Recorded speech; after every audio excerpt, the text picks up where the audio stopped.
What if I told you Tony Soprano was real? Not the made-up New Jersey mob boss from TV. Not the character who went to therapy and had panic attacks while running a criminal group, but a real man. A man whose real talks, recorded on FBI tapes in the early 1960s, later inspired one of TV's best shows. His name was Simone Paul Rizzo DeCavalcante, but everyone called him Sam, the Plumber DeCavalcante. And his story is more amazing than anything a TV writer could make up. Picture this. It is 1961. FBI agents are hiding in a plain van outside a small plumbing supply store in Kenilworth, New Jersey. Inside, microphones hidden in the walls are catching every word said by the man at the desk. What they recorded over the next 4 years gave police the clearest look inside organized crime they ever had. Thousands of pages of notes from talks about murder, power, family, and the everyday boring work of running a crime empire. The tapes caught a man talking about killings and illegal schemes with the same normal tone he used for his wife and kids. They showed how La Cosa Nostra worked in great detail. And years later, they would help shape every scene, every talk, every moment of moral confusion in The Sopranos. This is the true story of Sam the Plumber DeCavalcante, the real-life Tony Soprano. He lived to be 84. He turned New Jersey's broken criminal underworld into one smooth operation. His own voice, caught on those tapes, would echo through TV history. Before we go deep into the shadows of organized crime, into the smoky rooms where power was traded and lives were ended with a nod, I want to hear from you. Leave a comment right now and tell me where you are watching from tonight. What time is it where you live? Whether you are relaxing after a long day in Los Angeles, having morning coffee in London, or somewhere else in the world where the clock shows a different hour, let me know. I really read every single comment. Your interaction helps this channel grow. If you are new here, welcome. This channel is for giving you the most detailed, carefully researched stories from the underworld. These are not quick summaries or simple reviews. These are deep dives into the lives of men who worked in the shadows, who built empires on violence and cleverness, whose stories deserve to be told with the detail and subtlety they need. If you like that, take a moment right now to hit that subscribe button and tap the notification bell. It really helps, and I thank every person who joins this community. Now, let us go back in time. Back to Brooklyn, 1913, to the birth of a future king. Back to a time when America's cities were full of immigrants looking for their fortune. When prohibition would soon create chances for those willing to break the law. And when the seeds of organized crime were being planted in Italian-American neighborhoods across the country on April 30th, 1913. In a simple Brooklyn apartment, Maria Antoinette Capiello gave birth to a son. She and her husband, his father's last name was Rizzo, and the DeCavalcante name was taken later. History books do not show the family name starting in Rivera. Carrying the hopes and dreams that drove millions of Italian immigrants at the turn of the century, they named their son Simone Paul Rizzo DeCavalcante, a name that would one day scare bookmakers, loan sharks, and rival criminals across the northeastern United States. The early 1900s, immigrant life in America was full of contrasts. On one side, there was the promise of opportunity, the chance to escape the crushing poverty and few options of southern Italy and Sicily. On the other side, the reality was often hard. Italian immigrants faced unfair treatment, prejudice, and money problems. They gathered in ethnic neighborhoods where Italian was spoken, where old country customs were kept, and where mutual aid groups gave support that regular American society did not give them. Soon after Simone's birth, the DeCavalcante family moved to Trenton, New Jersey. The state would become young Simone's home, his area, and finally his crime empire. Trenton in the 1910s and 1920s was a working-class city. Its economy ran on factories. Its neighborhoods were split by ethnic lines. The Italian community there was close, kept to itself.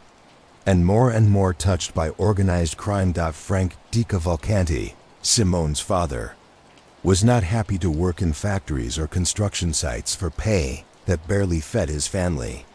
When Prohibition became law in 1920, banning the making, sale, and moving of alcoholic drinks across the United States, Frank saw a chance where others saw a restriction. He got into bootlegging, the illegal selling of alcohol that would make thousands of criminals rich during America's failed experiment with outlawing drink. Young Simone watched and learned. He saw his father work in the world of illegal alcohol, running speakeasies, doing street lotteries, making connections with other men who worked outside the law. He saw how money flowed to those willing to give forbidden pleasures to a thirsty public. He saw how respect went to men who could run criminal businesses well, who could settle fights, who could get their way through violence or the threat of violence. Simone DeCavalcante learned another lesson from his childhood, one that would shape his adult life. He understood the power of seeming respectable, the importance of keeping a legal front. Even though he saw crime from his earliest years, he knew that the most successful criminals were those who could move easily between both worlds, the underworld and the straight world.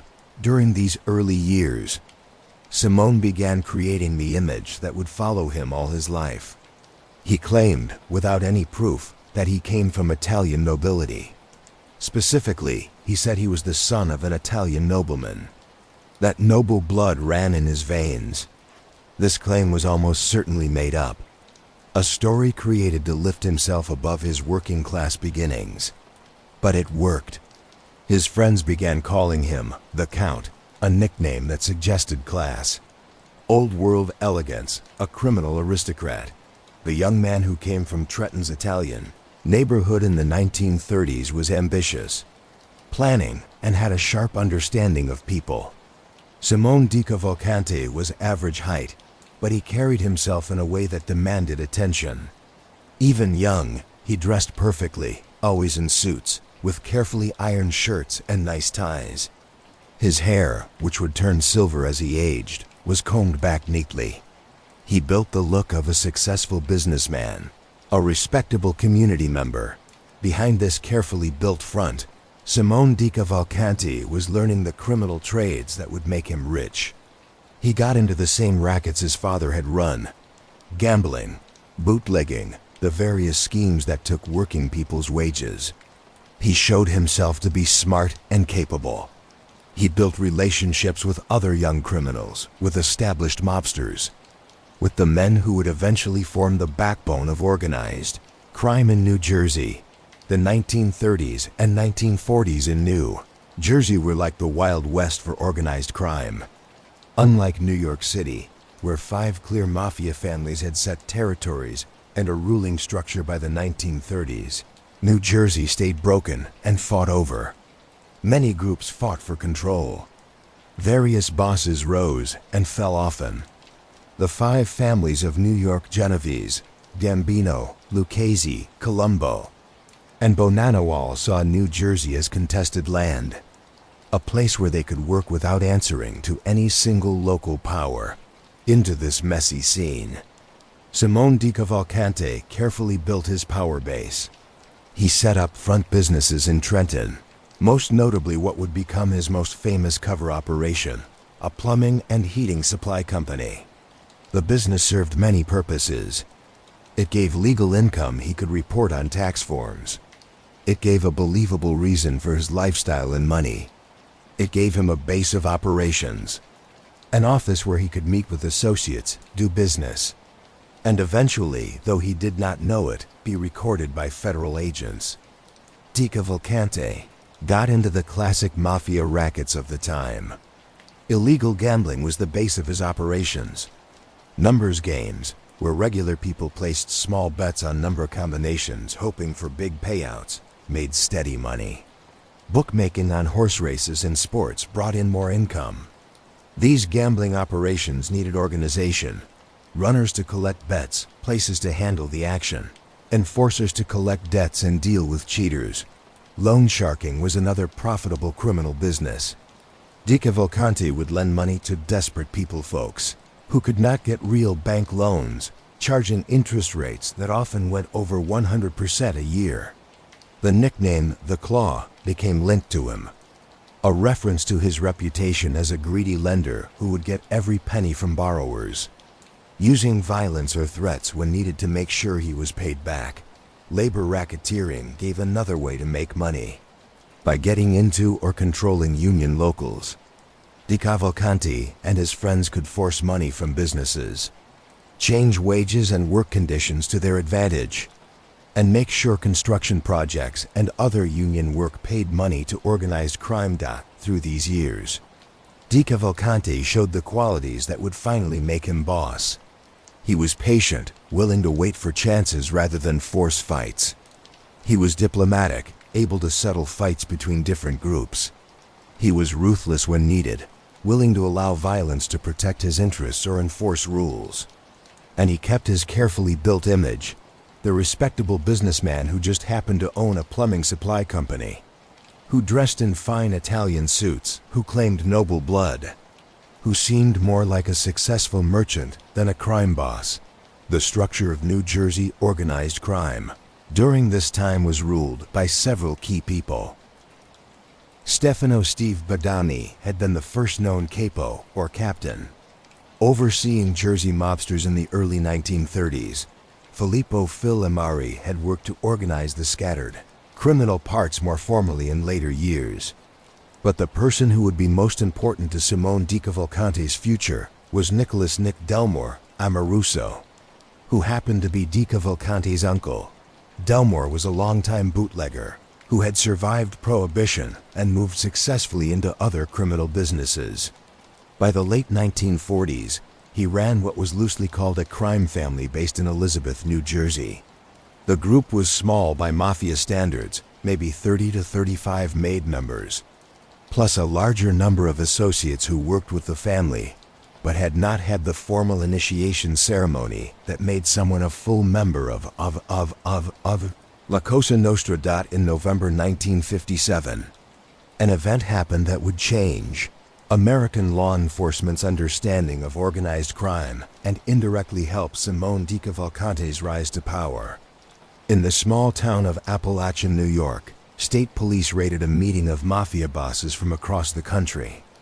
Dozens of high-level mobsters were caught running through the woods, their expensive suits muddy, their careful secrecy broken. The Appalachian meeting, as it became known, proved to doubting Americans and police that organized crime existed as a planned, nationwide group. Nicholas Delmore had gone to that famous meeting, representing New Jersey with his underboss Frank Mayuri and capo Louis Larasso. The fact that New Jersey was represented at Appalachian showed some level of recognition by other mafia families. But the truth stayed that the New Jersey group was never fully recognized by the Commission, the ruling body of the American Mafia, as its own independent crime family. They were seen as a minor group under or allied with the more powerful New York families, especially the Genovese family. For Simone DeCavalcante, watching his uncle handle the politics of organized crime, learning how power worked within La Cosa Nostra, these years were an education. He was learning not just how to run criminal rackets, but how to manage relationships with other mobsters, how to balance independence with needed alliances, how to place himself for advancement. The stage was set. The student had learned from watching his father and his uncle. He had built his own crew, set up his own operations, proven himself capable and reliable. All he needed was a chance. That chance would come in the early 1960s when Nicholas Delmore's health began to fail, and the question of who would take over came up. The man who claimed to come from Italian nobility was about to become criminal royalty himself. The early 1960s were a turning point in the American underworld and in the life of Simone DeCavalcante. The country was changing fast. John F. Kennedy was in the White House, with his brother Robert as Attorney General, a man who would make organized crime his main target, who would greatly increase federal resources used to fight the mafia. The civil rights movement was growing.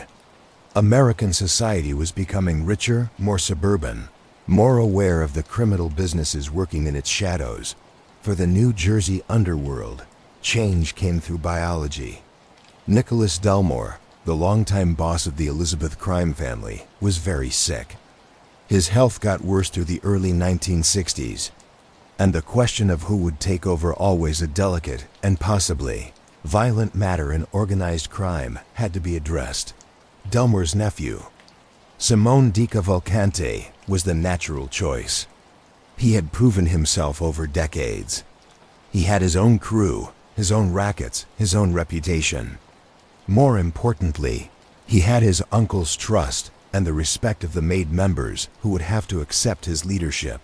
DeCavalcante began acting as acting boss while Delmore was still alive, effectively managing the family's affairs, settling fights, keeping relationships with the New York families. It was a peaceful change, remarkably so, given the violent takeovers that hurt other mafia families. When Nicholas Delmore died in 1964, Simone DeCavalcante was formally made boss of what would now be called the DeCavalcante Crime Family. The first time the group would carry its leader's name. The importance of this moment cannot be overstated. The Mafia Commission in New York, that shadowy ruling group made of the bosses of the major family, supported DeCavalcante's leadership. More than that, they began recognizing the Elizabeth family, now the DeCavalcante family, as its own independent crime family for the first time. This was not just a promotion for Sam DeCavalcante personally. This was recognition that New Jersey could have its own mafia family, separate from New York, with its own territory, its own operations, and its own seat at the table where the most important decisions in organized crime were made. Sam DeCavalcante had earned something no previous New Jersey boss had gotten: a seat on the commission itself. He would sit with the bosses of New York's 5 families and with representatives from Chicago, Los Angeles, and Florida. For a crime family that had been seen as minor, almost unimportant, this was a remarkable achievement. DeCavalcante's diplomatic skills, his careful building of relationships, his reputation for fairness and intelligence had paid off, but getting recognition was only the first step. DeCavalcante had inherited a small, somewhat disorganized criminal business. He had plans to turn it into something bigger, more profitable, more powerful. Over the next 5 years, from 1964 to 1969, Sam DeCavalcante would lead what could be called the golden age of the family that carried his name. His first job was expansion. When he became boss, the DeCavalcante family had about 30 to 35 made members. This was tiny compared to the major New York families, which could have hundreds of soldiers. DeCavalcante began recruiting, finding capable criminals, putting them through the initiation ceremony that turned an associate into a made member of La Cosa Nostra. By the end of the 1960s, he had about 45 to 50 made members. He had almost doubled the size of the family in just a few years. These were not just numbers. Each new made member brought his own crew, his own rackets, his own money-making potential. The expansion meant the DeCavalcante family could control more territory, could run more operations, could compete better with bigger groups. More soldiers meant more money flowing up to the leaders, more influence in legal industries, more political connections that could be made. DeCavalcante's territorial plans went well beyond New Jersey. His crime empire came to cover New Jersey, New York, Connecticut, and Pennsylvania. Key cities and towns fell under DeCavalcante control: Elizabeth and Newark in New Jersey, Kearny and Orange, Troy in upstate New York, Waterbury in Connecticut. This wide reach let the family spread out their operations to avoid having all their interests in one place where a single police crackdown could hurt the organization. Money came from many criminal businesses. Illegal gambling stayed the bread and butter. Numbers games that took small bets from working people across New Jersey. Bookmaking operations that handled sports betting and horse racing. At the peak of DeCavalcante's power, These gambling operations alone made millions of dollars every year. Loan sharking continued to be very profitable. DeCavalcante's reputation as the Claw was well earned. His group would lend money at very high rates, often to desperate people who had nowhere else to turn. The interest rates could go over 100% per year. Those who could not pay faced worse and worse results: threats, beatings, property damage. The loan sharking business was especially bad because it created a group of permanent debtors, people who could never pay back the original loan because the interest kept adding up. Giving a steady stream of income to the organization, labor racketeering gave the DeCavalcante family influence in legal industries, especially construction. By controlling union locals, they could demand payments from contractors who wanted no labor trouble, could make sure union jobs went to mob-connected people, could take kickbacks from workers' pay. This corruption of unions hurt both workers, who saw their leaders serve mob interests instead of their own, and legal businesses that had to compete with companies willing to pay off organized crime. Extortion was another income stream. Businesses in DeCavalcante territory paid protection money to make sure they would not have problems, that labor fights would be settled in their favor, that competitors would not get mob support. These payments might seem small one by one, but across hundreds of businesses, they added up to large sums. Perhaps most surprisingly, the DeCavalcante family, with another crime family, controlled a large percentage of pornography stores in New York City. This was the 1960s, before the sexual revolution had fully changed American culture, when pornography was still very looked down upon and mostly illegal. Organized crime filled the demand, running stores that sold pornographic magazines and films, making huge profits from material that could not be legally sold through normal channels. The family also built political connections through planned corruption. DeCavalcante and his friends built relationships with politicians, offering bribes, campaign donations, and other favors in exchange for good treatment. These relationships could mean early warning of police raids, influence over licensing decisions, help getting through government obstacles. The corruption went across many levels of government, from local city officials to county and possibly state figures out at its peak. The DeCavalcante crime family's operations made between $5 and $15 million per year, a huge sum that equals well over $100 million today. The group had about 60 made members and more than 100 associates. They reached into New York City, throughout New Jersey, into Connecticut, Pennsylvania, and even Florida. For a family that had been ignored as minor just a few years before, this was a remarkable change. San DeCavalcante's leadership style mixed old-world mafia traditions with his own new rules. He was in many ways an old-school boss who believed in the codes and rituals of La Cosa Nostra. But he was also practical, willing to change traditions when they did not serve useful purposes. He enforced a strict dress code in his family. All crew members had to have legal jobs, or at least seemed to, and were expected to wear suits whenever possible. DeCavalcante believed mobsters should look like successful businessmen, not street thugs. When his underboss, Frank Mayuri, opened a new restaurant, Sam made the whole family show up for the opening. He was very angry when one crew arrived without suits, yelling at them in front of others for disrespecting the family's standards. This focus on appearance was not just about looks.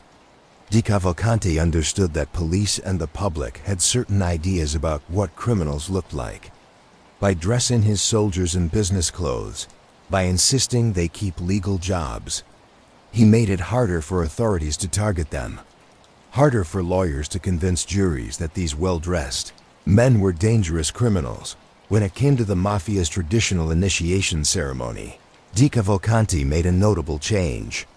The ceremony usually involved a gun, a knife, and a burning holy card, with the new members swearing omerta, the code of silence, while the religious image burned in his hands. DeCavalcante got rid of this traditional ritual. He did not feel it was needed. According to FBI surveillance, this suggests practicality over tradition, a willingness to simplify steps he saw as showy rather than useful. On the issue of drugs, DeCavalcante changed the mafia's traditional deal and die policy. Many crime families strictly forbid any involvement in drug trafficking, knowing that drugs brought intense police attention and long federal prison sentences. DeCavalcante took a more subtle approach. Members could be involved in drugs, but if they were, they could not use the family name. This was a kind of separation, admitting the reality that drug money was too profitable to ignore completely while trying to protect the group from the worst results of drug trafficking. Violence, that final tool of organized crime, was carefully controlled under DeCavalcante's leadership. Members got instructions not to kill anyone outside of the mafia. This rule served practical purposes. Killing regular people brought unwanted attention from police and the media, while mafia violence could at least be explained by the group's own code. Of course, this rule was broken, as we will see. But the fact that it existed at all shows DeCavalcante's attempt to put some limits on violence. The code of silence stayed absolute. If arrested, members were told to refuse to answer questions, but to do so politely. This instruction about politeness might seem odd, but it showed DeCavalcante's understanding of how to avoid making authorities angry.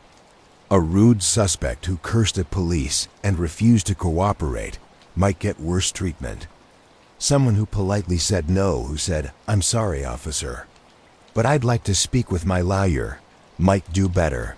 DeCavalcante stated a philosophy about honor and ethics that showed both his self-image and his cynicism. He famously said, "I'd give my life to my people," showing the fatherly view that he saw himself as a father figure to his crime family, willing to sacrifice for those under his protection.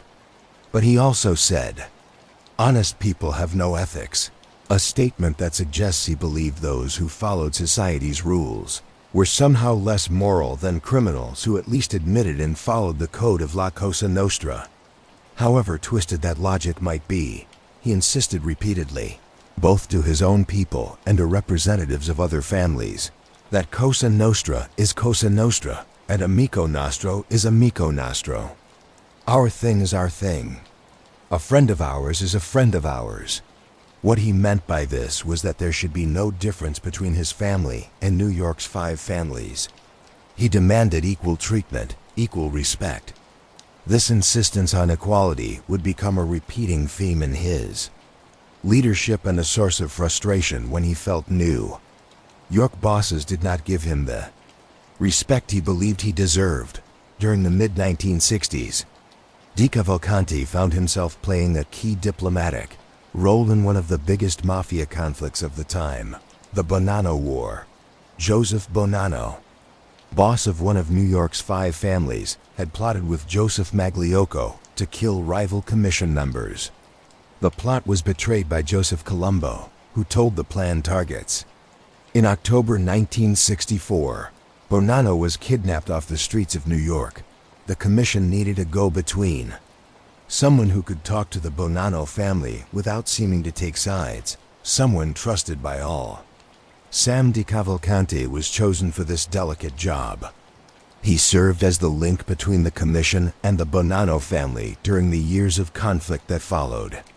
He also helped settle the Gallo Profaci conflict, another internal war that tore through the New York underworld.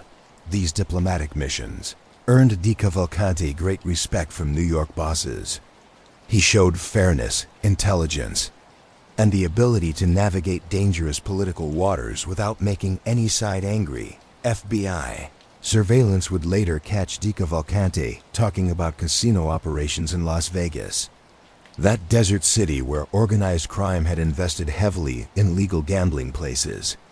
The talk showed the national reach of his connections, his involvement or at least awareness of operations far beyond New Jersey's borders. For a man who had started as the son of a bootlegger in Trenton, who had built his reputation street by street and racket by racket, these were heady days. Sam DeCavalcante had done something remarkable. He had turned a minor criminal group into a recognized mafia family. He commanded respect from the most powerful mobsters in America. Money flowed into his operations. His soldiers feared and respected him. Politicians and union leaders took his calls. He had built an empire, but empires, especially criminal empires, contained the seeds of their own destruction.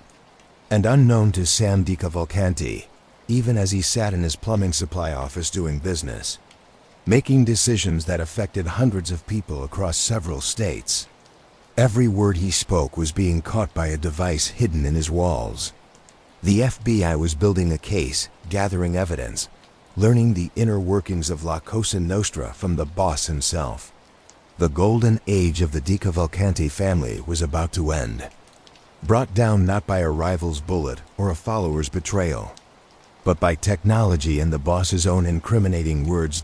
In the early 1960s, American law enforcement was changing how it fought organized crime. For decades, the FBI under J. Edgar Hoover had mostly ignored or downplayed the mafia's existence, focusing instead on bank robbers, kidnappers, and communist threats. But the Appalachian meeting in 1957 had embarrassed the Bureau, making it impossible to keep denying that organized crime worked as a planned, nationwide group. The Kennedy administration, especially Attorney General Robert Kennedy, made the mafia a priority. Federal resources that had been used for other targets were redirected toward organized crime. New laws gave investigators more tools, and perhaps most importantly, advances in surveillance technology made it possible to gather evidence in ways that had been impossible before. Electronic surveillance, planting listening devices or bugs in places where crime suspects gathered, became a key weapon in law enforcement's arsenal. These bugs could catch conversations that would never be repeated in court, that no informant could testify about, that showed the inner workings of criminal groups in the participants' own words. In 1961, FBI agents identified Sam DeCavalcante as an important figure in New Jersey organized crime. They watched his activities, documented his associations, built a picture of a criminal network centered on this plumbing supply businessman who seemed connected throughout the underworld. And they made a decision that would have big consequences. They would bug his office. The Kenilworth Plumbing and Heating Company on North Michigan Avenue in Kenilworth, New Jersey, became the main target. This was DeCavalcante's base of operations, the place where he did both his legal business and his crime. FBI agents planted a sophisticated listening device somewhere in the building, in the ceiling tiles, behind the walls, in a place where it would not be found during normal cleaning. But the FBI did not stop there. They also bugged 3 other places linked to DeCavalcante and his allies. Best Sales Company in New York, run by Gerardo Jerry Catena, a powerful figure in the Genovese crime family who was close to DeCavalcante. Penny Vending Company in Philadelphia, owned by Angelo Bruno, boss of the Philadelphia crime family and a DeCavalcante associate. And The Barn, a place behind a restaurant on US Route 22 in Mountainside, New Jersey, apparently used as a meeting spot by DeCavalcante and his crew. These listening devices worked continuously for about 4 years. From 1961 to 1965, every conversation, every phone call, every whispered comment was recorded.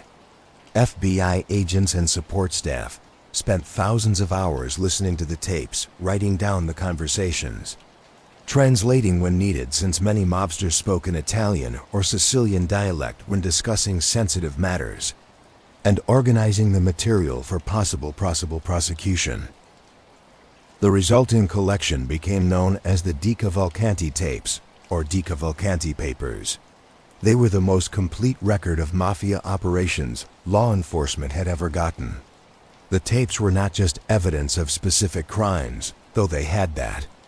They were a window into the culture, structure, and daily operations of a mafia family, given by the boss himself, What the FBI heard both confirmed their understanding of organized crime and gave shocking new details. The tapes proved that everything Joe Valachi had said was true. Valachi, a low-level soldier in the Genovese family, had become the first mafia member to publicly break omerta when he testified before Congress in 1963. He had described the structure of La Cosa Nostra, the initiation ceremonies, the commission that ruled the major families. Many Americans had been doubtful, seeing his testimony as possibly exaggerated or even made up. But here on tape was Sam DeCavalcante discussing all of it. He repeatedly called himself the father, the boss of his Borgata crime family. He talked about the commission, explaining his role as a commission representative. He discussed settling the Bonanno War and the Gallo Profaci conflict. He mentioned casino operations in Las Vegas, one Justice Department official would later call the tapes just as crucial as Valachi's disclosures, recognizing that they gave courtroom quality evidence of the mafia's existence and operations. The tapes showed specific murders. DeCavalcante and his friends discussed 8 killings, including the 1951 shooting of Willie Moretti in Cliffside Park. Moretti had been a powerful figure in New Jersey organized crime, but he had started talking too freely, possibly showing signs of mental problems from syphilis. The commission had ordered his death, and he was shot while eating breakfast at a restaurant. In a talk recorded on February 23, 1963, DeCavalcante and Angelo DiCarlo, a Genovese family capo, discussed Moretti's murder. They agreed that the method, shooting him in public in a restaurant, was in bad taste. This was not moral concern about murder itself, but rather dislike of how the hit was done. Old-school mobsters preferred to kill people away from civilians, to minimize publicity and avoid upsetting people about violence in public spaces. The tapes also caught discussion of the 1962 killing of a man named Cavallaro using a hand grenade, an attack that also killed Cavallaro's 4-year-old son. This murder troubled DeCavalcante, not because of any moral problem with killing, but because a child had died. The death of the boy, an innocent, had broken the unwritten rules about who could be targeted. DeCavalcante revealed that after this, the mafia had forbidden using hand grenades, recognizing that such weapons were too random, too likely to cause civilian deaths that brought unwanted police attention. Perhaps most chillingly, in 1964, the FBI recorded a conversation where DeCavalcante and 2 friends discussed ways to get rid of bodies. They mentioned several tools, a car crusher, a garbage compactor, and equipment able to turn a human body into what they called a meatball. The casual nature of this talk, the matter-of-fact discussion of body disposal methods, showed how much violence had become routine, businesslike, stripped of any emotion. The tapes caught a fascinating moment in 1965 when DeCavalcante showed strategic thinking and practicality. An African-American construction worker had attacked the son of a mafioso with a shovel during some fight. The normal response would have been revenge, a beating, or possibly murder to pay back the disrespect. But DeCavalcante learned that the construction worker was a member of the Nation of Islam, the black Muslim group led by Elijah Muhammad, and at that time including Malcolm X before he left the group. DeCavalcante forbade any action against the man.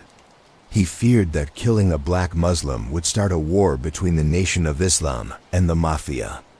This decision shows his ability to think strategically, to calculate risks and possible results. Personal insults had to be balanced against organizational interests. A war with the Nation of Islam would bring massive police attention, create enemies in the black community, be unwinnable. Better to let the insult go than to start a conflict that could destroy everything he had built. The surveillance showed wide political corruption. Conversations touched on relationships with New Jersey public officials, discussions of bribes, the ways organized crime influenced legal government. While many of these talks were too vague to lead to prosecutions, they painted a picture of systematic corruption reaching across many levels of government. The tapes also exposed DeCavalcante's personal life in embarrassing detail. He was having affairs with his secretary and other women. His underboss, Frank Maiori, was recorded telling him he shouldn't run around because Katina and Gambino don't, basically pointing out that other powerful bosses kept more private personal lives. That DeCavalcante's cheating was undignified and possibly created weaknesses. In one recorded talk, DeCavalcante told his secretary about a nightmare he had. "I had a terrible dream about a bunch of cops." The irony was perfect. Even as he dreamed about police, he had no idea that every word he spoke was being caught by federal agents. His nightmare was, in a way, already real. Perhaps most revealing were the conversations that showed DeCavalcante's insecurities and frustrations. Despite his seat on the commission, despite the respect he commanded, despite the empire he had built, Sam DeCavalcante still felt like an outsider. The tapes caught his bitterness when Carlo Gambino, powerful boss of the Gambino crime family, put Joseph Colombo on the commission instead of giving DeCavalcante a more prominent role. DeCavalcante complained about Colombo. "He sits like a baby next to Carlo Gambino all the time. He'll do anything Carlo wants him to do." The resentment was clear. Here was DeCavalcante, who had proven himself over decades, who had built a crime family from almost nothing, who had settled conflicts and earned his position through intelligence and diplomatic skill.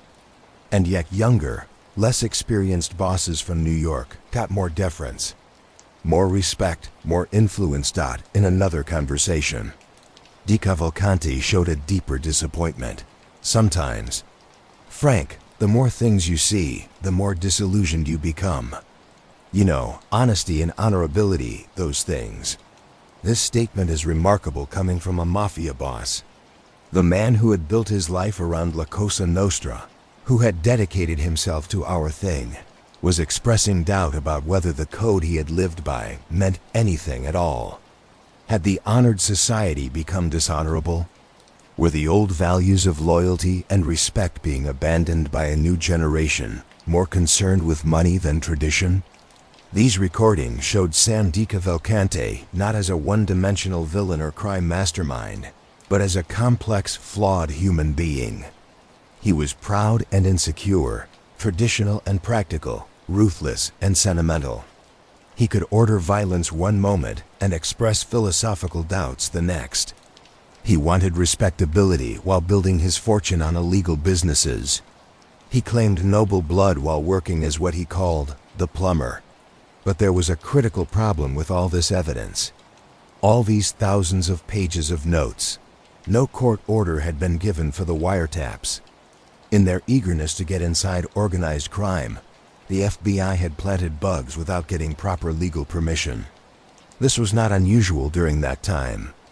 Law enforcement often worked in legal gray areas with surveillance. But it meant that despite the wealth of information, despite having the boss's own words confessing to crimes, discussing murders, showing his group structure, none of it could be used to charge DeCavalcante directly with racketeering. This was a huge oversight by the FBI, a mistake that would let DeCavalcante escape prosecution for the most serious crimes caught on tape. The tapes could give intelligence, could inform investigations, could help agents understand how the family worked, but they could not, by themselves, put Sam DeCavalcante in prison for years. DeCavalcante had no idea the tapes existed. He continued his operations, kept building his empire, kept doing business from his plumbing supply office. But federal agents were building cases through other means, using traditional investigative techniques, waiting for chances to charge DeCavalcante with crimes that could be proven without using the illegal surveillance. In June 1969, the notes were unsealed in court. The existence of the DeCavalcante tapes became public knowledge. On June 13, 1969, reporters went to the DeCavalcante home in Princeton Township, New Jersey.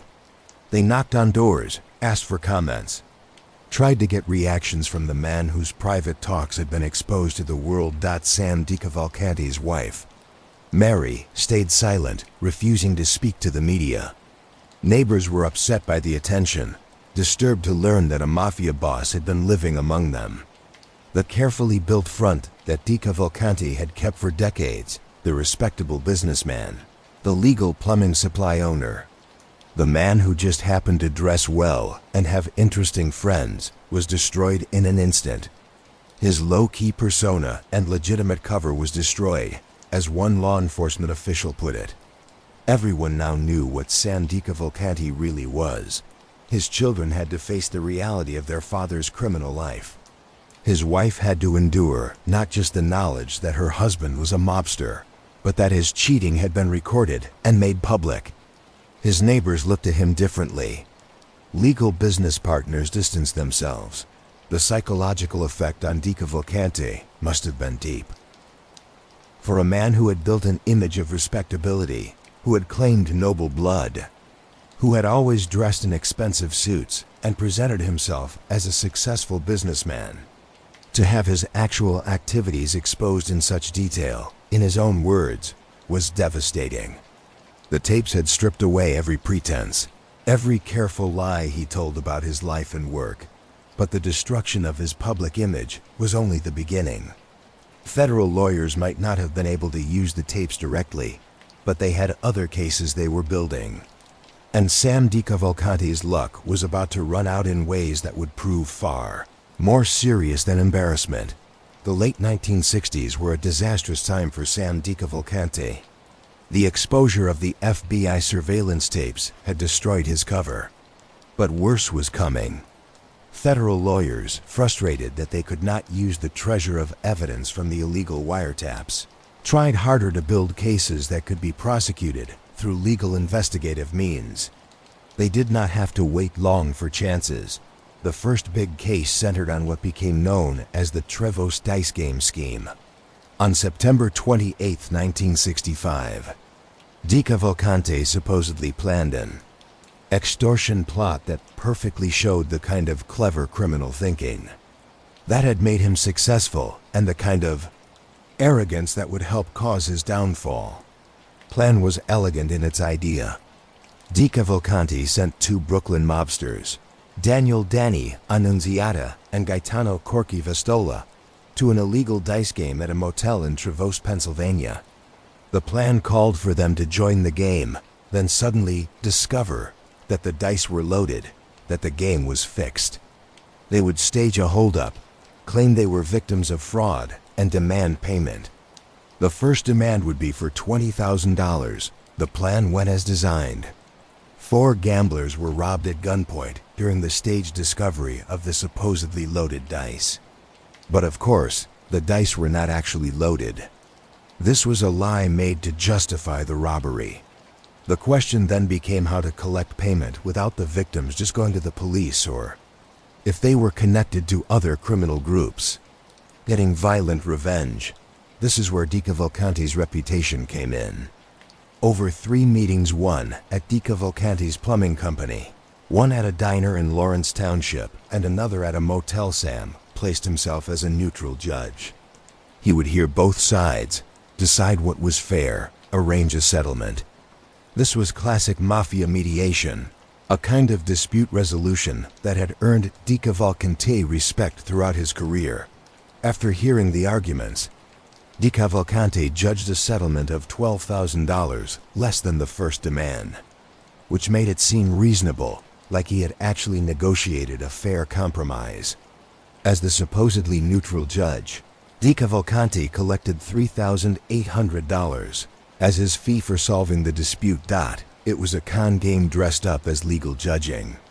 The gamblers paid, believing they were dealing with an honorable judge settling a real dispute over loaded dice. In reality, they had been robbed by DeCavalcante's men and then extorted a second time. When they paid the judging fee to DeCavalcante himself, the plan showed DeCavalcante's criminal cleverness, but it also showed overconfidence. He had put himself directly in the middle of a federal crime, had collected money that could be traced to him, had held meetings at his own business place. One of the victims, Kenneth Martin, would later prove willing to testify about the whole plan. The arrests began in December 1967, starting with relatively minor charges. On December 13th, DeCavalcante and Philadelphia boss Angelo Bruno appeared at Trenton Municipal Court, charged with lying on applications for New Jersey driver's licenses. This was the kind of minor administrative crime a lawyer sometimes used to pressure defendants, to make them understand that law enforcement was watching every part of their lives. But the serious charges came on March 21, 1968, when DeCavalcante, Vastola, and Annunziata were arrested and charged with conspiring to break federal extortion laws. This followed a 17-month racketeering investigation by 3 federal agencies. DeCavalcante was taken at his Kenilworth plumbing firm, the same place where he had been recorded for years, where he had done so much of his criminal business. FBI agents took 3 pistols and a shotgun from his office 4 months later, on July 18, 1968. State and Union County officials arrested DeCavalcante as he was leaving the Garden State Parkway in Kenilworth. He was charged with illegally getting a .38 caliber pistol that had been stolen during a Pennsylvania burglary. For a convicted felon, and DeCavalcante would soon have that status having guns, carried serious extra penalties. Then came the biggest charge. On December 16, 1969, DeCavalcante was among 55 men and women charged by a federal grand jury in connection with a $20 million per year interstate numbers racket centered in New York and Troy. New York, Attorney General John N. Mitchell personally announced the charges, calling the group one of the largest gambling syndicates in the United States. This gambling operation had been the backbone of DeCavalcante's crime empire for years. Numbers games and bookmaking had provided the steady money stream that funded everything else. Now federal lawyers had built a case showing the interstate nature of the operation, the scale of the money involved, and DeCavalcante's leadership role. On January 2, 1970, DeCavalcante was formally charged with gambling crimes. The next day, January 3, 1970, gave one of the more strange moments in this story. Despite facing serious federal charges, despite being under intense law enforcement watch, Sam DeCavalcante went to his son Carl's wedding at St. Michael's Church in Trenton. Carl was a senior at the University of Vermont, marrying Cynthia Ann Snyder. It should have been a happy family event. Instead, it became a media circus. Reporters and photographers swarmed the church. Plainclothes police officers stationed themselves outside, taking pictures of guests as they arrived, writing down who came, looking for other mobsters who might be there. At first, DeCavalcante kept reporters from the reception. But then, in a moment that showed something about his personality, he gave in with a statement that mixed hospitality and defiance. "You can drink what we drink, eat what we eat on me, but I don't want any of my guests embarrassed." He would let the media attend, would even pay for their food and drink, but they were not to bother the wedding guests. The image of Sam DeCavalcante, mafia boss facing federal charges that could send him to prison for decades, standing at his son's wedding and negotiating with reporters, trying to keep some dignity and normalcy for his family, even as his crime empire fell around him, is striking. Here was a man who had always tried to keep a division between his criminal life and his family life, who had built respectability, who had wanted his children to have legal opportunities. And now, on what should have been one of the happiest days in a father's life, police were photographing. His guests and reporters were writing down every detail. The extortion trial began in federal court in Newark, lasting 8 days. The prosecution's case centered on Kenneth Martin, one of the Trevose dice game victims. Martin took the stand and testified in detail about how DeCavalcante had acted as judge, how the $12,000 settlement had been arranged, how DeCavalcante had been paid, $3,800 for his supposed mediation services. The defense presented no witnesses and no evidence, relying entirely on their final statements to create reasonable doubt. This was a calculated strategy. By not presenting a defense, they avoided having their client cross-examined, avoided putting on witnesses who might be discredited. They were betting that the prosecution's case had weaknesses, that the testimony of a single witness involved in illegal gambling might not be enough to convince a jury beyond a reasonable doubt. They were wrong. DeCavalcante's defense, as stated in his final words after sentencing, was that he had been framed, that he had only served as a fair judge in a real gambling dispute. He told the court, "What can I say? I don't know what happened. I tried to make things equal, but it's part of life." This statement is interesting in what it shows. DeCavalcante was basically admitting that he judged disputes among criminals, that he placed himself as a judge for illegal gambling conflicts, but claiming this was somehow not criminal itself. He was trying to present himself as a peacemaker, someone who tried to make things equal, while ignoring that the whole system was built on extortion and fraud. On September 24, 1970, a federal jury returned guilty verdicts on 3 counts of conspiracy to extort money.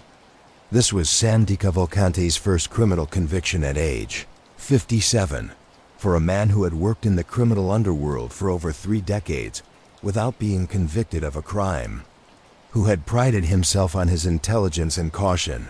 This was a devastating defeat. According to watchers, DeCavalcante received the verdict without showing emotion.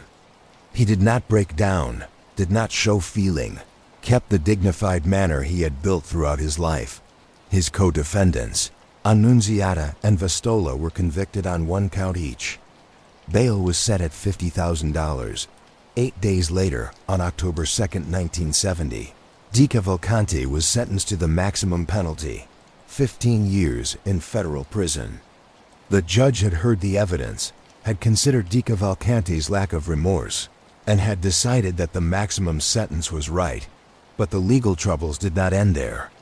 DeCavalcante also pleaded guilty to running the gambling racket that had been charged in December 1969, the $20 million per year operation. He got a 5-year federal prison sentence for this crime. Sources differ on whether this sentence ran at the same time as or after the extortion sentence. But either way, Sam DeCavalcante was looking at many years in federal custody. For a man almost 60, a 15-year sentence was possibly a life sentence. Even if he served only half the time with good behavior, he would be in his late 60s when released. The empire he had built would be run by others. His position of power would disappear. His earning ability would be gone. Everything he had worked for over 3 decades was being taken away by the American justice system. The man who had claimed descent from Italian nobility, who had changed New Jersey organized crime, who had earned a seat on the Mafia Commission, who had settled conflicts between the most powerful crime families in America. This man was now federal prisoner number 76158158, headed to the United States Penitentiary in Atlanta, Georgia. The fall from power was complete, but Sam DeCavalcante's story had one more surprising chapter ahead. One that would show yet another side of this complex, contradictory man. The United States Penitentiary in Atlanta had a reputation as one of the tougher federal prisons. It held serious criminals, bank robbers, drug traffickers, and more by the 1970s. Organized crime figures who had been caught in the federal government's growing campaign against the mafia. For most mobsters, prison was a place to keep respect, to continue running their operations from behind bars through messages carried by visitors and lawyers, to wait out their sentences with as much dignity as possible. Sam DeCavalcante took a different path, one that surprised law enforcement officials in prison, administrators alike. He worked as an inmate orderly in the prison hospital, a role similar to a nurse's aide, but not a licensed nurse. This was not a pretense or a plan to get some advantage in the prison system. DeCavalcante actually worked in the prison hospital, caring for sick and elderly inmates, giving medications, providing comfort to men at the end of their lives. And by all accounts, he was good at it. Dr. Joseph Aldericio, the prison's chief medical officer, wrote a remarkable evaluation of his unlikely nurse. He said, "DeCavalcante has proven to be one of the best inmate nurses that I have had under my supervision in the 3 years that I have been there." This was not faint praise or a routine endorsement. Dr. Aldericio went on to describe DeCavalcante as someone who has taken sincere interest in chronic nursing-type cases of elderly patients that we have in the hospital.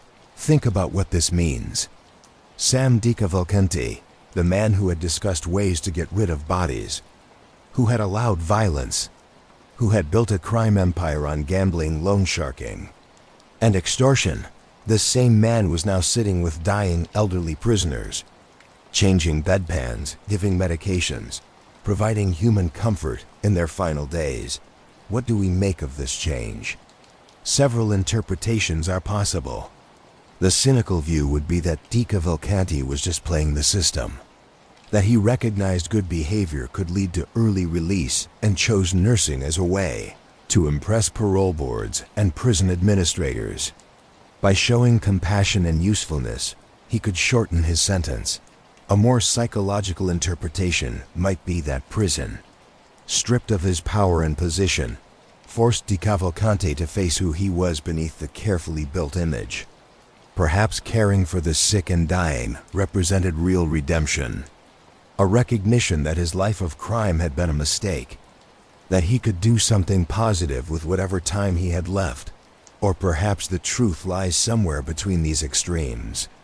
Maybe Sam DeCavalcante had always contained many sides.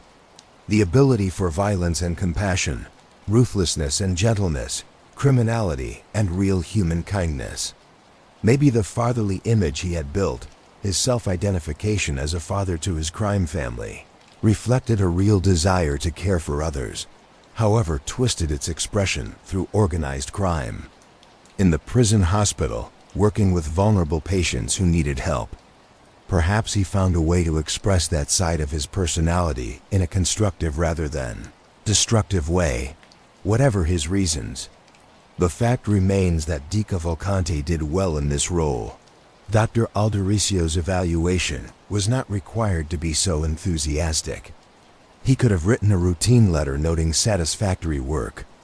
Instead, he specifically praised DeCavalcante as one of the best inmate nurses in his experience, highlighting his sincere interest in chronic care cases, the patients who needed the most time, patience, and emotional work, the model prisoner behavior, combined with prison overcrowding and parole rules, led to DeCavalcante's release earlier than his maximum sentence would have indicated. At first, parole was denied.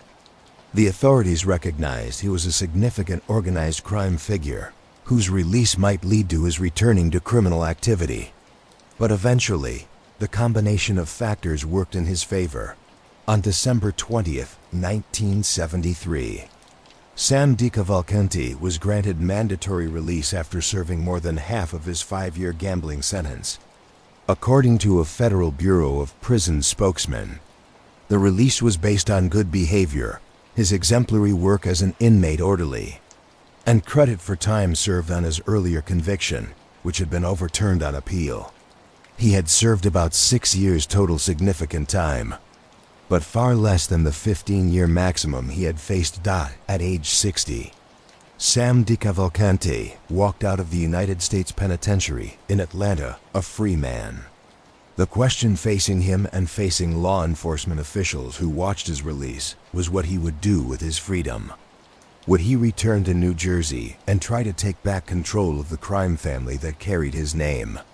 Would he retire from criminal activity completely? Would his experience as a prison orderly represent real change? Or had it just been a way to get early release? Sam DeCavalcante came out of federal prison into a world that had changed much during his time inside. The early 1970s were turbulent years in America. Watergate was exposing corruption at the highest levels of government. The Vietnam War was ending in defeat. The economy was struggling with inflation and an energy crisis. The Mafia, too, was changing. Law enforcement pressure was growing. The Code of Omerta was weakening as more mobsters chose cooperation over prison time. The old ways, the traditions that DeCavalcante had tried to uphold, were fading. DeCavalcante made a decision that probably saved his life, and certainly kept his freedom. He went to Florida. The Sunshine State had become a popular retirement spot for aging mobsters who wanted to escape the cold winters and colder prison cells of the Northeast. Miami, Fort Lauderdale, and other Florida cities offered warm weather, legal business opportunities, and distance from the daily operations and conflicts that plagued crime. Families in New York and New Jersey. DeCavalcante settled in a high-rise condominium in Miami Beach. He put Giovanni John the Eagle Riggi as acting boss of the family, keeping nominal leadership himself while actually running very little day-to-day. This arrangement let DeCavalcante claim he was still the boss if that mattered for ego or respect purposes, while Riggi handled the actual operations back in New Jersey. In 1980, DeCavalcante officially stepped down as boss, passing full leadership to Riggi. This represented the end of an era. The DeCavalcante family's founder was leaving the stage. By all accounts, Sam was ready to leave. The prison experience had taken its toll. He was in his late 60s. He had seen enough violence, enough betrayal, enough of the life to know that it inevitably ended in prison or death. Florida offered an alternative, a chance to live out his remaining years in relative peace. But even in semi-retirement, the law had not completely finished with Sam DeCavalcante. In spring 1974, he was stopped by New Jersey State Police on Interstate 287 for speeding. He had been driving 77 miles per hour in a 55 miles per hour zone. For most people, this would be a minor traffic ticket, paid and forgotten. For DeCavalcante, it became a legal saga that stretched over more than a year. The case was postponed many times. First, DeCavalcante's lawyer argued he could not appear because he was in Florida. Then he claimed illness bronchitis. Judge Marius D. Grazius at first allowed these delays, but his patience eventually wore thin. On July 16, 1975, after a state trooper reported seeing DeCavalcante driving and apparently looking well, the judge denied a third postponement and went ahead with the case. Sam DeCavalcante was fined $12 for speeding and $10 for court costs, $22 total. Probably less than he had spent on a single lunch during his heyday as boss. But the case showed how closely he was still being watched, how even a simple traffic stop could turn into long legal proceedings because of who he was. It was not his first traffic violation. In August 1969, he had been fined in Princeton Township for driving 52 miles per hour in a 45 mph zone. Sam DeCavalcante, it seems, liked to drive fast. Perhaps it was one of his few remaining thrills. One area where he could still feel the rush of breaking rules without serious consequences. The Florida years, from 1980 through his death in 1997, were quiet by design. DeCavalcante lived what was described as a low-profile life, focused on personal affairs rather than expansion of family businesses. He avoided the internal power struggles hurting the family back in New Jersey. FBI officials believed he was still advising the family into the early 1990s, perhaps giving counsel to Riggi and other leaders. But he was not actively running operations or allowing actions. He tried some legal business dealings in Miami, but they never worked out. Legal business had never been his strength. He had spent his adult life in criminal businesses, developing skills that did not translate well to legal commerce. The connections that had made him powerful in New Jersey did not carry the same weight in Florida.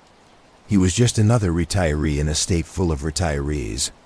Marked only by a past he probably preferred most people did not know about. In 1986, DeCavalcante made one last attempt at a significant business venture.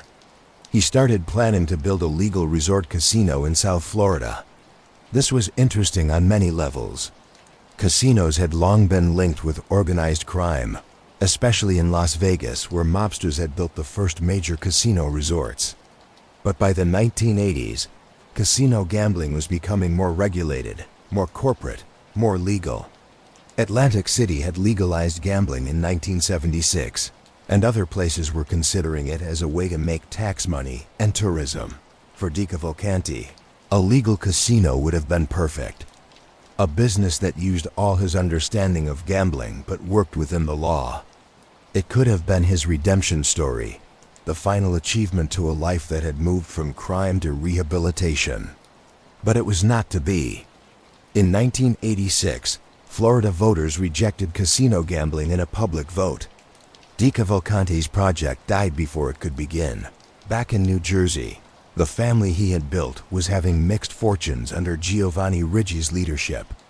Riggi brought profitable union and construction connections to the group, expanding the family's entry into legal industries. He built a close relationship with John Gotti of the Gambino family, New York's most famous and flashy boss during the 1980s. Riggi continued many of DeCavalcante's traditions, keeping the dress code, the focus on legal covers, the old-school approach to organized crime. But Riggi's time eventually ended like Sam's in federal prison. In 1992, Riggi was convicted on extortion and labor charges and sentenced to 12 years. The leadership then passed through several hands quickly, none of whom managed to provide the stability and growth that DeCavalcante had achieved in the 1960s. The decline sped up through the 1990s. High turnover in leadership created power vacuums and conflicts. More critically, informants began hurting the family. The Code of Omerta, already weakened across the American Mafia, essentially collapsed within the DeCavalcante organization. In 1998, an associate named Ralphie Guarino became an FBI informant after being arrested for his role in a $1.6 million theft from the World Trade Center. Guarino spent 10 years undercover, wearing a wire recording conversations with made members and other associates. The fruits of Guarino's cooperation came on December 2, 1999, nearly 3 years after Sam DeCavalcante's death, when federal authorities arrested more than 40 members and associates of the family in coordinated raids. The charges included murder, racketeering, extortion, illegal gambling, and many other crimes. The DeCavalcante Crime Family, which had once been strong enough to earn a seat on the commission, was being destroyed by informants and aggressive prosecution. Sam DeCavalcante missed seeing the final destruction of what he had built. He had died 2 years earlier, on February 7, 1997, in a hospital in Fort Lauderdale, Florida. Natural causes took him at age 84. He had outlived almost all the other mafia bosses from his generation. Carlo Gambino had died in 1976. Joe Colombo had been shot in 1971 and lingered in a vegetative state until dying in 1978. Carmine Persico was in federal prison. Most of the men DeCavalcante had sat with on the commission, had settled conflicts between, had built alliances with, were dead or in prison. Sam DeCavalcante's body was returned to New Jersey and buried at Greenwood Cemetery in Hamilton. The funeral was probably modest, attended by family members and perhaps a few old friends. The man who had once commanded 60 made members, whose operations had made about $20 million yearly, whose words had been sought by the most powerful mobsters in America, was laid to rest quietly with little fanfare. The irony of timing cannot be overstated. Sam DeCavalcante died just 2 years before The Sopranos premiered in January 1999. He never saw his life. His family, his struggles inspire the greatest mob drama in television history. He never knew that his story would be made into fiction and broadcast into millions of homes. That audiences would become fascinated by the world he had lived in. That his legacy would be not just the criminal business he built, but the entertainment phenomenon he unknowingly inspired. When The Sopranos premiered on HBO on January 10, 1999, it changed television drama. Creator David Chase had made something never seen before.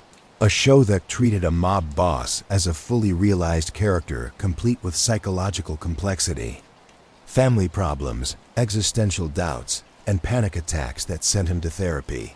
Tony Soprano, the fictional boss of New Jersey's DeCavalcante Crime Family, became one of the most iconic characters in television history.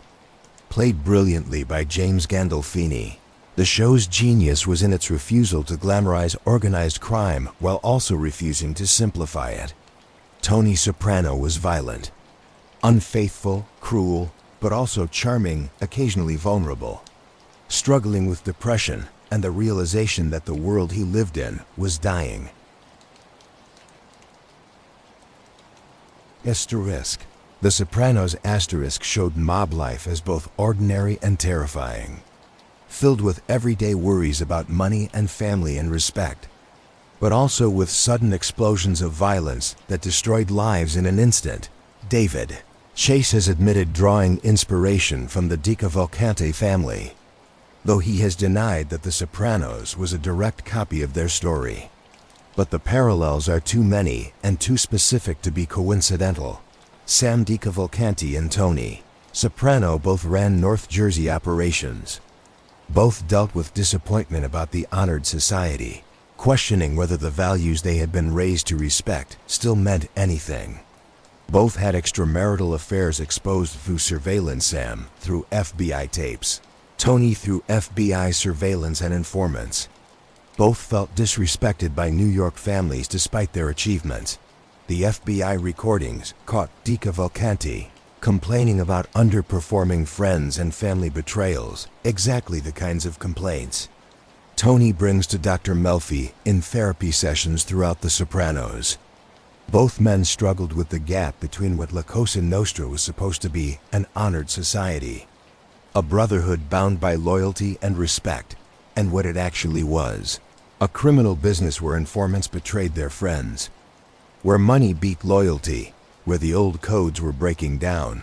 The DeCavalcante family's racket strip clubs, labor extortion, gambling operations, union corruption mirror the show's portrayal of the DeCavalcante family's businesses. The Bada Bing strip club where Tony and his crew spend so much time reflects the real strip clubs, run by DeCavalcante family members. The construction industry corruption shown in The Sopranos parallels the real-world entry into construction unions by DeCavalcante associates. The DeCavalcante family struggles with New York's five families. The constant tension between wanting independence and needing to keep alliances. Echo DeCavalcante's resentment at not getting the respect he felt he deserved from New York bosses. Tony Soprano's frustration when New York families treat him as subordinate reflects Sam DeCavalcante's bitter complaints about Joseph Colombo and others. But perhaps the most fascinating connection between the DeCavalcante family and The Sopranos came from wiretaps recorded in the 1990s. After Sam's retirement, but while the family still worked, FBI surveillance caught DeCavalcante family members watching and discussing The Sopranos, amazed and disturbed by how accurately the show portrayed their world. After the first season aired, family members were recorded praising the show's realism. Anthony Tumac Xaturo, a DeCavalcante capo who would eventually turn informant, testified in 2003 about discussions caught on FBI recordings. Mobsters were heard saying, every show you watch, more and more you pick somebody, meaning they kept recognizing people or situations from their own lives in the fictional drama. They noted specific parallels. In The Sopranos, Acting boss Jackie Aprile dies from stomach cancer in the first season. In the real DeCavalcante family, acting boss Girolamo Jimmy Amari had died from stomach cancer shortly before the show premiered. The mobsters watching recognized that detail and were unnerved by it. One wiretap conversation caught the mixture of pride and concern the mobsters felt. "Hey, what's this F*** thing, Sopranos? Is that supposed to be us? There's a pork store. Yeah, in Jersey, right? They got a topless joint over there, Jesus." They recognized their world being shown on screen, the pork store where the crew hung out, the topless club, the New Jersey setting. It was thrilling and terrifying, a validation that their lives were interesting enough to dramatize, but also exposure that drew attention to activities they preferred to keep secret. These recordings were eventually used in court to convict 4 men of murder, racketeering, extortion, illegal gambling, bribery, and organized crime. The Sopranos, a fictional television show, had become evidence in real mafia prosecutions because the real mobsters had been recorded discussing how accurately it portrayed their lives. Other DeCavalcante family figures provided possible inspiration for specific characters. Vincent "Vinny" Ocean Palermo, who married Sam DeCavalcante's niece, ran a strip club and eventually became acting boss before turning informant. His path and his strip club ownership paralleled multiple Sopranos characters. Anthony "Tony Boy" Boiardo reportedly saw a therapist like Tony Soprano and witnessed his first murder as a teenager. John "Big Pussy" Russo was a real enforcer for the Boiardo crew, the same nickname as Salvatore "Big Pussy" Bonpensiero, the betraying informant who becomes one of the show's most tragic characters. Asterisk. The Sopranos Asterisk ran for 6 seasons and 86 episodes. From 1999 to 2007, it won 21 Emmys and 5 Golden Globes. It is consistently ranked as one of the greatest television shows ever made. Entertainment Weekly named it the best show of the past quarter century. The Writers Guild of America voted it the best written television series in history, and all of it traces back, at least in part, to Sam the Plumber DeCavalcante, the man who claimed to come from Italian nobility, the man who changed New Jersey organized crime from chaos into empire, the man whose own words caught on illegal FBI recordings exposed the inner workings of La Cosa Nostra with never-before-seen detail, the man who fell from power but found redemption, or at least change, as a prison orderly, the man who retired to Florida and lived quietly until his death in 1997, never knowing that his story would inspire the greatest mob drama in television history. The cultural effect of The Sopranos goes far beyond entertainment. The show changed how television drama was made, proving that audiences would accept morally complex main characters, that long-form storytelling could keep interest over many seasons, that cable television could produce art equal to or better than movies. It paved the way for the golden age of television drama that followed The Wire, Breaking Bad, Mad Men, and countless others that followed The Sopranos' model of flawed main characters and novel-like storytelling. And at the root of all this cultural influence was a real man, a real criminal group, a real story of ambition and power and eventual decline. Sam DeCavalcante's legacy is not what he intended. He wanted to be remembered as a powerful boss, as someone who had earned respect in the underworld, as a man who had turned a minor group into a recognized crime family. Instead, his most lasting legacy is as inspiration for a television show that exposed the reality of mob life, the violence, the betrayals, the psychological cost, the inevitable decline to mass audiences. There is something deeply ironic about this. DeCavalcante spent his life trying to keep secrecy, to work in shadows, to hide his criminal activities behind the front of a legal businessman. The FBI tapes destroyed that secrecy. exposed his operations, humiliated him by making his private conversations public. But even that exposure was limited. The notes were thousands of pages that relatively few people read. Legal documents that did not catch popular imagination. The Sopranos did what the FBI tapes could not. It made Sam DeCavalcante's world understandable and compelling to millions of people. It translated the notes, the surveillance reports, the dry facts of criminal charges into human drama that audiences could understand and, despite themselves, sometimes sympathize with. Tony Soprano became the fictional version of what Sam DeCavalcante had been, a powerful, flawed, ultimately doomed figure trying to keep control in a world that was changing around him. What are we to make of Simone Sam the Plumber, DeCavalcante? How do we understand a life that contains so many contradictions? He was a man who claimed noble blood while building his fortune on the suffering of gambling addicts and desperate borrowers, paying extremely high interest rates. He was a criminal who insisted on keeping appearances, who enforced dress codes and demanded his soldiers have legal jobs, who wanted the surface of respectability even as he ordered violence and extortion.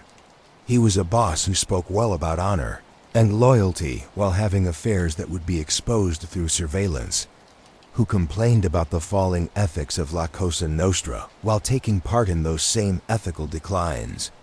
In prison, facing the results of his choices, he became an orderly and apparently a good one. Someone who showed real care for elderly and sick inmates. Was this redemption? Was it just self-interested behavior designed to reduce his sentence? Or was it evidence that human beings are more complex than simple categories like criminal or good person can capture? Sam DeCavalcante's life path follows a classic arc of rise and fall. Born to immigrant parents, exposed to criminality through his father's bootlegging operations, he entered organized crime as a young man and proved himself capable through intelligence, diplomatic skill, and calculated ruthlessness. He rose to lead the crime family that would carry his name. He achieved recognition from the Mafia Commission. He turned a minor group into a sophisticated criminal business, made enormous wealth, commanded respect from some of the most powerful mobsters in America, and then all came crashing down. The FBI, through technological means he never suspected, recorded his every word for 4 years. Those recordings, though not usable in court for the most serious charges, destroyed his cover and gave intelligence that informed later investigations. He was convicted of extortion and gambling crimes, sentenced to 15 years, imprisoned at age 57.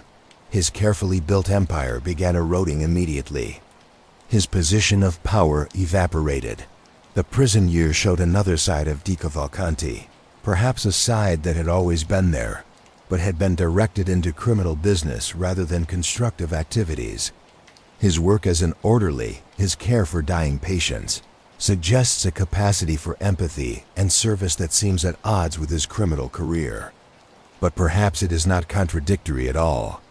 Perhaps the same fatherly impulse that made him see himself as father to his crime family could, in different circumstances, express itself through actual caregiving. After release, DeCavalcante made the smart choice to retire. Many mobsters could not let go, could not accept that their time had passed, and ended up dead or back in prison. Sam DeCavalcante walked away. He moved to Florida, officially stepped down as boss, and lived quietly for the final 17 years of his life.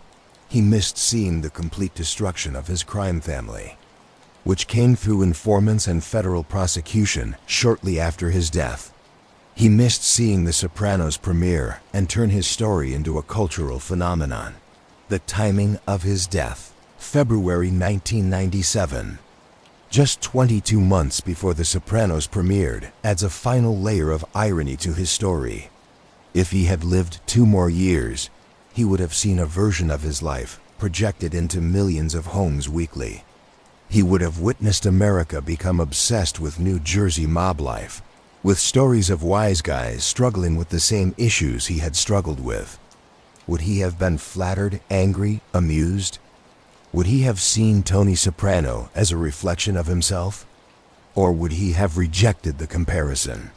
We will never know. San DeCavalcante died before his greatest cultural effect was felt. Before his legacy was secured, not through criminal business, but through its fictional representation. The story of San DeCavalcante raises questions about power, what it means, how it is gotten, how it is kept, and how it is finally lost. DeCavalcante achieved a form of power that most people never experience. At his peak, about 40 to 50 made members and over 100 associates followed his orders. His decisions affected hundreds more people, the victims of his crimes, the families of his soldiers, the legal business people forced to pay tribute, the politicians who accepted bribes. He sat on the Mafia Commission with the most powerful crime bosses in America, taking part in decisions that shaped organized crime nationwide. This power brought material rewards. At its height, his crime empire made over $20 million yearly. DeCavalcante lived comfortably, dressed well, could afford whatever he wanted. The signs of success were his. But what did this power actually mean? What did it accomplish beyond enriching himself and his friends? The money came from gambling addicts, from desperate people paying loan shark rates, from businesses forced to pay extortion, from workers whose unions had been corrupted to serve mob interests rather than member interests. The power was built on exploitation, kept through violence or its threat, and ultimately proved empty. The FBI tapes caught DeCavalcante's growing disappointment with the life he had chosen. His comment to Frank Mayuri, "Sometimes, Frank, the more things you see, the more disillusioned you become. You know, honesty and honorability, those things," shows a man questioning the value system he had dedicated his life to. Was there real honor in La Cosa Nostra? Did the code of loyalty mean anything when informants betrayed their friends for reduced sentences? Was the life he had built worth the costs it took? These questions haunt the final decades of DeCavalcante's life and provide the emotional core of The Sopranos. Tony Soprano, that fictional version of real mobsters like DeCavalcante, struggles with these same questions. He tells Dr. Melfi that he feels like he came in at the end, that the best times are over, that the current generation of mobsters lacks the honor and dignity of their predecessors. But was there ever really honor in a criminal business built on exploitation? Or is that just the romanticizing that every generation does, believing that the past was better, that values had declined, that their predecessors were somehow more noble? DeCavalcante's power also proved remarkably fragile. For all his careful planning, his diplomatic skills, his intelligence, a hidden microphone brought it all down. His own words became the evidence of his crimes. The empire he had built with such care collapsed within a few years of his imprisonment. New leaders could not keep what he had created. Informants destroyed the organization from within. The power that had seemed so solid, so unshakable, evaporated like morning fog. This fragility of criminal power is a repeating theme in mob history. Lucky Luciano, perhaps the most powerful American mobster of the 20th century, died in exile. Al Capone, whose name became linked with organized crime, went to prison for tax evasion and died syphilitic and diminished. Vito Genovese died in prison. Carlo Gambino, one of the few to die of natural causes while still in power, nevertheless saw his family torn apart by conflict after his death. John Gotti, the dapper Don, who achieved celebrity status in the 1980s, died in prison. The list goes on. Legal power, political power, economic power from lawful business, cultural power from artistic achievement, can be kept across generations, can create institutions that outlast their founders. But criminal power depends on secrecy, on the constant threat of violence, on codes of silence that inevitably break down. It cannot build lasting institutions. It cannot be passed peacefully from one generation to the next. It consumes those who use it, eventually bringing them to prison or the grave. Sam DeCavalcante was smart enough to recognize this eventually. His decision to retire to Florida, to step away from daily operations, to avoid the conflicts and violence that hurt his family after he left. These choices probably lengthened his life. Had he tried to keep active control from prison, had he returned to New Jersey after his release and tried to take back his authority, he likely would have ended up back in prison or dead. By walking away, by accepting that his time had passed, he managed to live to 84, dying peacefully in a hospital rather than violently in the street. But even in retirement, even in Florida living quietly, Sam DeCavalcante remained who he had been.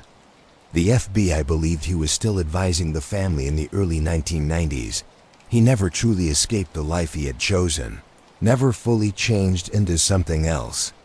The prison orderly experience represented a glimpse of what he might have been in different circumstances. But it was a glimpse only, a temporary role played in an artificial environment. What does Sam DeCavalcante leave behind? What is his legacy for his family, his wife Mary, his sons Frank, Robert, and Carl? He left the burden of his choices. They had to live with the knowledge that their husband and father was a mafia boss, that his criminal activities were written down in thousands of pages of FBI notes, that his cheating was exposed to the world. They had to go to weddings with plainclothes police photographing guests. They had to endure media attention, questions from neighbors, the weight of a notorious name. Carl DeCavalcante, whose wedding in January 1970 became a media circus, had been a senior at the University of Vermont, presumably trying to build a legal life separate from his father's criminal business. How did Sam's choices affect his children's opportunities, their relationships, their own sense of identity? We do not know the details of their lives after Sam's death, but we know they carried his legacy, wanted or not. For the DeCavalcante crime family, Sam left a mixed legacy. He turned the organization from a minor group into a recognized, independent crime family. He created structures and rackets that continued making money for decades. But he also established the family during an era when law enforcement was developing new tools to fight organized crime. And his own words on the FBI tapes gave a blueprint for how the family worked that informed prosecutions for years afterward. The family declined significantly after his departure. Whether this was inevitable, the result of broader trends in law enforcement and society, or whether it reflected Sam's unique leadership abilities, is debatable. Giovanni Ricci managed to keep the organization through the 1980s, but his own imprisonment in 1992 began a period of instability. By the late 1990s, informants were destroying the family from within. The December 1999 arrests effectively ended the DeCavalcante family as a significant criminal organization today. The DeCavalcante family exists more as a historical curiosity than as a working criminal business. Law enforcement still tracks its remaining members, but it no longer works with anything approaching the sophistication or reach it had under Sam DeCavalcante's leadership in the 1960s. For American culture and entertainment, Sam DeCavalcante's legacy is more significant than he could have imagined. The Sopranos changed television, proving that serialized drama could achieve artistic heights previously saved for movies or literature. The show's success opened doors for countless other programs that pushed boundaries and explored moral complexity more broadly. The Sopranos and the real stories that inspired it, including Sam DeCavalcante's, shaped popular understanding of organized crime. Americans' image of the mafia comes not from dry FBI reports or academic studies, but from dramatic portrayals like The Sopranos, the Godfather films, Goodfellas, and similar works. These fictions, however well researched, inevitably romanticize and simplify, creating a mythology around organized crime that hides the ordinary brutality of the reality. The real Sam DeCavalcante spent most of his time running business operations, collecting from gambling and loan sharking, settling disputes, managing relationships with other crime families, keeping his cover as a plumbing supply owner. The violence, though real and terrible, was occasional. Most days were filled with the grinding work of criminal business, not the dramatic confrontations and betrayals that fill television screens, but The Sopranos, drawing on the reality of families like the DeCavalcantes, created something more meaningful than simple entertainment. The show used the mob as a lens to explore broader themes about American life, the gap between stated values and actual behavior, the way family obligations can trap us, the psychological cost of living dishonestly, the recognition that the world we inherited is declining and perhaps was never as good as we imagined. These themes resonated because they were not really about the mafia. They were about American life in the late 20th and early 21st centuries. Tony Soprano's therapy sessions, his struggles with depression and anxiety, his conflicts with his mother and his wife and his children, his nostalgia for a better past that probably never existed. These were universal experiences, given particular expression through the lens of organized crime. Sam DeCavalcante, that real person who lived from 1913 to 1997, who built a crime empire and lost it, who went to prison and became an orderly, who retired to Florida and died peacefully.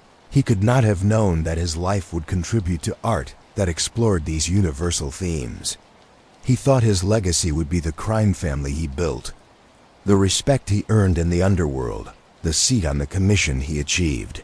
Instead, his most lasting legacy is as inspiration for a television show that exposed organized crime's reality, the violence, the betrayal, the inevitable decline to mass audiences.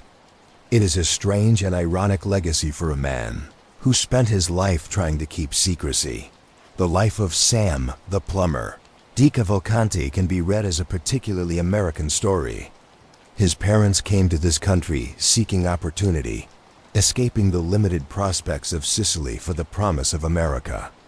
But the opportunities available to Italian immigrants in early 20th century America were limited by discrimination, little education, and economic need.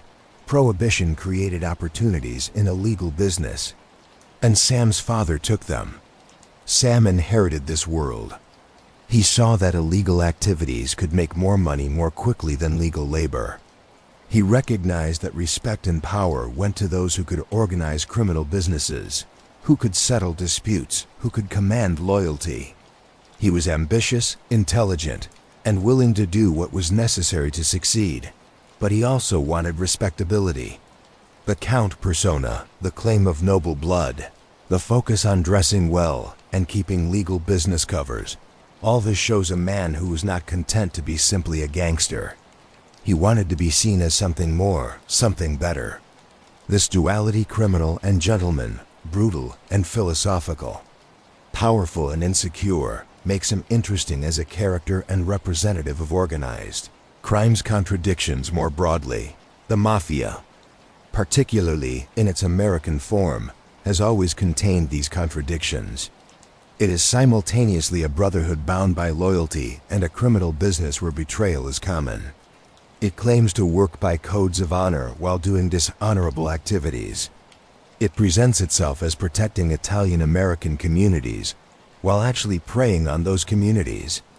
It demands absolute obedience while rewarding those who can successfully deceive and manipulate. Sam DeCavalcante lived these contradictions. He spoke well about honor while running rackets that destroyed lives. He placed himself as a father figure to his crime family while allowing violence against those who disrespected him. He demanded loyalty while having affairs that disrespected his marriage vows. He wanted independence from New York families while depending on their recognition to make his position legal. The FBI tapes caught these contradictions in his own words. We hear a man who is by turns philosophical and petty, strategic and emotional, disciplined and impulsive. The tapes humanized him even as they exposed his crimes, showing him as neither hero nor monster. but as a complex, flawed human being who made terrible choices and lived with their consequences. His change in prison, becoming a praised orderly who showed sincere interest in caring for elderly and sick inmates, adds another layer to this complexity. It suggests a capacity for good that was directed destructively throughout most of his life. What might Sam DeCavalcante have become if he had been born into different circumstances? If he had pursued legal paths? If his intelligence and organizational skills had been directed toward legal businesses? We cannot know, of course. We can only observe the life he actually lived. Born in Brooklyn to immigrant parents, raised in Trenton, exposed to criminality through his father, climbing the ranks of organized crime through decades of work, achieving power and recognition, being brought down by technology and his own words, serving time in prison, retiring to Florida, dying peacefully at 84, buried in Hamilton, New Jersey. And we can observe the cultural echo of that life. How the story of Sam DeCavalcante and his crime family inspired The Sopranos. How that show changed television and shaped popular understanding of organized crime. How millions of people became fascinated by a world that Sam had tried to keep secret. There is something poetic about this.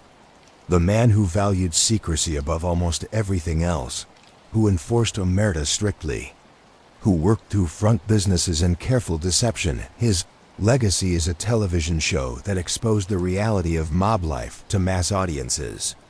The carefully kept front was stripped away, not just by FBI tapes that relatively few people read, but by dramatic portrayals that translated his world into entertainment, consumed by millions. Sam DeCavalcante wanted to be remembered as powerful, as respected, as someone who had achieved something significant. And in a strange way, but not in the way he intended. He is remembered as the inspiration for Tony Soprano, as the real godfather of New Jersey, as the man whose life showed both the attraction and the ultimate pointlessness of criminal power. On a warm February day in 1997, in a hospital room in Fort Lauderdale, Florida, an 84-year-old man took his final breaths. His body was failing, worn down by age and the accumulated stress of a life lived in shadows. His wife was probably there, perhaps his children, perhaps some old friends who had known him in better days. Sam DeCavalcante, the Count, the Plumber, the Claw, the man who had claimed descent from Italian nobility, who had changed New Jersey's underworld, who had sat on the Mafia Commission with the most powerful crime bosses in America, died of natural causes. A fate many mobsters never achieve. The funeral was quiet. He was returned to New Jersey and buried at Greenwood Cemetery in Hamilton Township, New Jersey. The news media took little notice. By 1997, Sam DeCavalcante was a figure from the past, a name that older law enforcement officials and mafia historians recognized. But that held little cultural currency. Just 22 months later, The Sopranos premiered, and Sam DeCavalcante's story became relevant again, not as history, but as inspiration for art that would be watched and discussed and analyzed by millions. The man was gone, but his legacy was about to achieve a strange immortality through fiction. If Sam DeCavalcante had lived just 2 more years, he would have seen it. He would have watched as James Gandolfini played in New Jersey, mob boss struggling with many of the same issues DeCavalcante himself had faced. He would have heard dialogue that echoed conversations he had had decades earlier. He would have seen his world, the strip clubs and the waste management businesses, the conflicts with New York families, the eroding codes of loyalty, the psychological toll of living a double life dramatized with uncomfortable accuracy. Would he have been proud, angry, amused? We will never know. Sam DeCavalcante died before his greatest cultural effect was felt, before his story inspired the greatest mob drama in television history. And perhaps that is fitting. His entire life was built on secrets, on working unseen, on keeping careful divisions between his public and private selves. Death gave him final privacy, final separation from the story that would unfold after he was gone. But the story continues. The Sopranos remains culturally significant decades after it premiered. Academic conferences analyze its themes and artistic techniques. New generations discover it through streaming services. The show's influence on television drama continues to be felt in countless programs that followed its model. And at the root of all, this cultural influence is a real man who lived a real life. Sam DeCavalcante was born to immigrant parents in Brooklyn in 1913.